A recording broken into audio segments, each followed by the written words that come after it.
حضرت سیدنا غوث اعظم شیخ عبد القادر جیلانی رحمۃ اللہ علیہ نے اپنے مرید کو خلافت دی اور فرمایا فلاں مقام پر جا کر دین کی تبلیغ و اشاعت کرو۔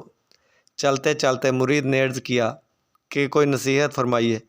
حضور غوث اعظم شیخ عبد القادر جیلانی رحمۃ اللہ علیہ نے فرمایا 2 باتوں کو یاد رکھنا کہ خدائی کا دعویٰ مت کرنا اور نبوت کا دعویٰ مت کرنا۔ وہ مرید حیران ہوا کہ حضرت برہ برس آپ کی صحبت میں رہا، کیا اب بھی یہ احتمال اور خطرہ تھا کہ میں خدائی اور نبوت کا دعویٰ کروں گا؟ فرمایا کہ خدائی اور نبوت کے دعوے کا مطلب سمجھ لو، پھر بات کرو۔ خدا کی ذات وہ ہے کہ وہ جو کہہ دے وہی اٹل ہو، اس سے اختلاف کبھی نہیں ہو سکتا۔